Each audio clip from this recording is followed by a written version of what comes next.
This is something which I've picked up in the last 3 months, and it's my favorite.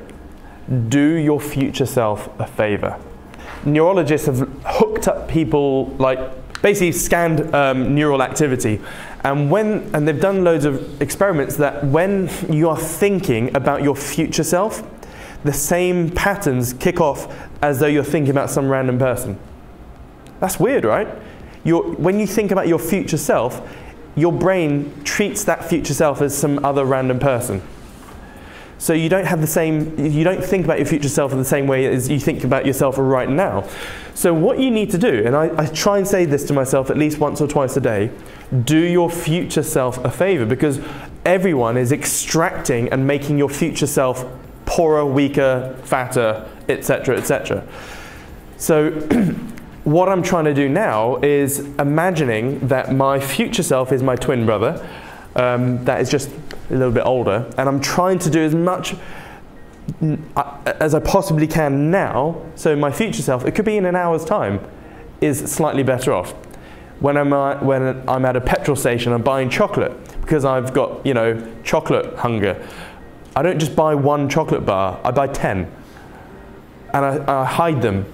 I hide them in places. I let myself down this morning. I woke up, I wanted a chocolate bar. My past selfish Siam did not load me up on chocolate, so I went chocolateless this morning. That's the first food I like to eat every morning, chocolate. Oh no, that's fancy chocolate. I like junk food chocolate. Cadbury's, Galaxy, all that stuff. So, but thank you.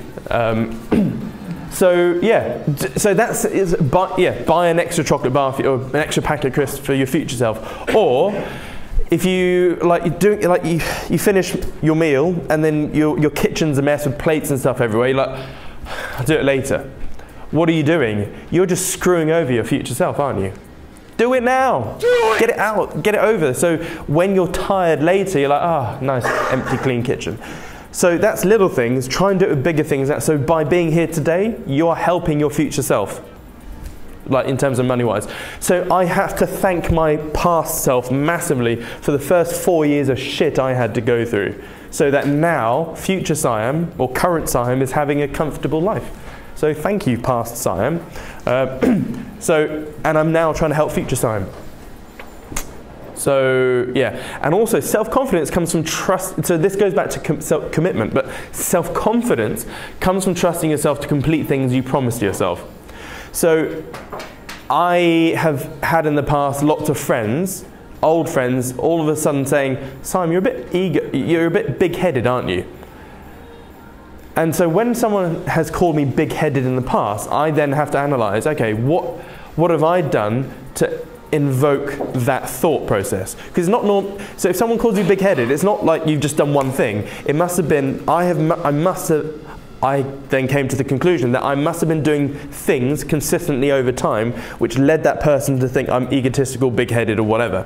And I realized, yeah, and then you can fine-tune yourself. But the reason this person or these people thought I was big-headed, it wasn't. It's because I became more self-confident. And the reason I became more self-confident is because I said to myself over a period of years that, here's my target, this is what I'm going to do. And then guess what? I freaking nailed the target. So when I nail a target, what do? I set another target and a time frame, whatever. So now I'm to the point where if I ever set a target and I really want it and I've linked it to my kids, I know I'm going to hit it. Fact. There's no shadow of a doubt that if I set up a business or a thing or I'm going to do something, I know I'm going to hit it within a 6-month time frame, plus or minus 6 months. That's real self-confidence. Some people, and obviously you don't have to just show off that. I try and keep my mouth shut now, but I just know quietly I'm going to nail it.